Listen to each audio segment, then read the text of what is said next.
নমস্কাৰ, এই মুহূৰ্তত আপোনালোক দিবলৈ লৈছে গুৰুত্বপূৰ্ণ খবৰ কিয়নো অৰুণোদয় 3.0ৰ বাবে কিন্তু এটা ডাঙৰ খবৰ আহি পৰিছে। যিসকল মহিলা এতিয়ালৈকে অৰুণোদয় আঁচনিত নিজৰ নাম অন্তৰ্ভুক্ত হোৱা নাই আৰু যিসকলে ইলিজিবল হয় তেওঁলোকৰ নাম অন্তৰ্ভুক্ত হোৱা নাই, তেওঁলোকৰ বাবে কিন্তু এটা ডাঙৰ খবৰ আহি পৰিছে। তেওঁলোকৰ এতিয়া চিন্তাৰ কোনো কাৰণ নাই। এতিয়া কিন্তু তেওঁলোকে অৰুণোদয় 3.0ত তেওঁ নিজৰ নাম অন্তৰ্ভুক্ত কৰিব পাৰিব।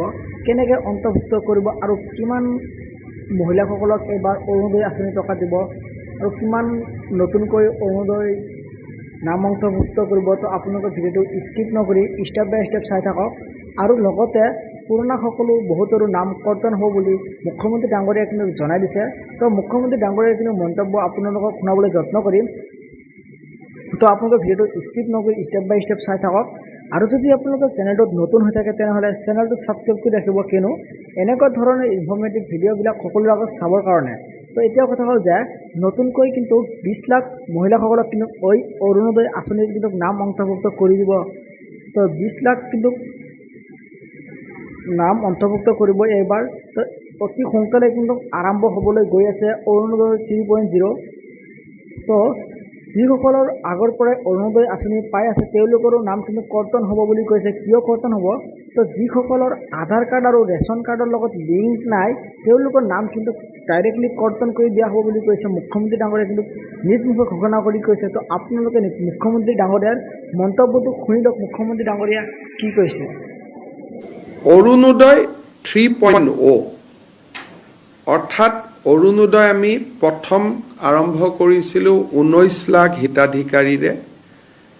অৰুণোদয় 2.0 আমি সামৰি লৈছিলোঁ 27 লাখ হিতাধিকাৰী। এতিয়া অৰুণোদয় 3ত আমি সিদ্ধান্ত লৈছোঁ যে আৰু আমি 20 লাখ হিতাধিকাৰী এই আঁচনিৰ আমি অধীনলৈ আনিব খুজিছোঁ। যদি 20 লাখ হিতাধিকাৰীক এই আঁচনিৰ অধীনলৈ আনো, তেতিয়াহ'লে এই আঁচনিৰ অধীনত বেনিফিটেড পৰিয়ালৰ সংখ্যা 47 লাখলৈকে বৃদ্ধি পাব। আমি অৰুণোদয় 2.0 আধাৰ আৰু ৰেচন কাৰ্ডৰ লগত জড়িত নাছিলে। তাৰ কাৰণে মই যোৱাকালি পৰহি যেতিয়া উপায়ুক্তৰ সন্মিলন আৰম্ভ হৈছিল, মই কৈছিলোঁ যে কিছুমান অৰুণোদয় হিতাধিকাৰী অবাঞ্ছিত লোকৰ হাতলৈকেও যোৱাৰ কিছু তথ্য আমাৰ হাতলৈ নিৰ্বাচনৰ সময়ত আহিছিলে। সেইকাৰণে এইবাৰ আমি সিদ্ধান্ত কৰিছোঁ যে অৰুণোদয় আঁচনিটো পাবৰ কাৰণে ৰেচন কাৰ্ড থাকিবই লাগিব। আৰু যদি ৰেচন কাৰ্ড কাৰোবাৰ থাকে তেতিয়াহ'লে তাৰ আধাৰো থাকিব লাগিব।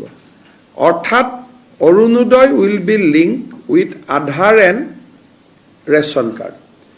সেইকাৰণে বৰ্তমানলৈকে পাই থকা অৰুণোদয় হিতাধিকাৰী আৰু নতুনকৈ 20 লাখ যি হিতাধিকাৰী হ'ব, তাৰ কাৰণে এটা নতুন নিৰ্বাচনী প্ৰক্ৰিয়া এটা আৰম্ভ হ'ব। অৱশ্যে যেতিয়ালৈকে নতুন বেনিফিচিয়াৰী নিৰ্বাচন নহয় তেতিয়ালৈকে পুৰণাসকলে অৰুণোদয় পাই থাকিব। কিন্তু যেতিয়া নতুন হিতাধিকাৰী হ'ব, বৰ্তমানে পাই থকা সকলোৱে নাপাবও পাৰে। যদি তেওঁলোকৰ ৰেচন কাৰ্ড নাই বা তেওঁলোকৰ আধাৰ নাই তেতিয়া তেওঁলোকে নাপাবও পাৰে। অহা ছেপ্টেম্বৰ মাহৰ পৰা আমি অৰুণোদয় হিতাধিকাৰী পইণ্ট 3ৰ কাৰণে অৰুণোদয় পইণ্ট 3 এই হিতাধিকাৰী নিৰ্বাচনৰ প্ৰক্ৰিয়াটো আমি আৰম্ভ কৰিম। আৰু এই কামটো যাতে খুব সুষমভাৱে, কাৰণ অৰুণোদয় হিতাধিকাৰী প্ৰায় ডাবুল হৈ যাব, আজিতকৈ দুগুণ হৈ যাব। আজি 27 লাখ আছে, তেতিয়া প্ৰায় 47 লাখ হ'ব। ডাবুল নহ'ব, অকণমান ডাবুলতকৈ কম হ'ব।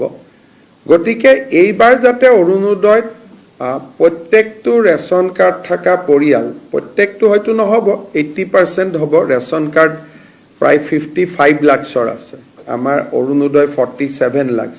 কিন্তু যিহেতু অৰুণোদয়ত ক্ৰাইটেৰিয়া আছে, 4খন গাড়ী থাকিলে নাপায়, মন্ত্ৰী MLA পৰিয়ালে নাপায়, পঞ্চায়তৰ পৰিয়ালে নাপায়, সেইকাৰণে আমি ভাবিছোঁ যে 47 lakh will be a sufficient number যোগ্যজনক দিবৰ কাৰণে।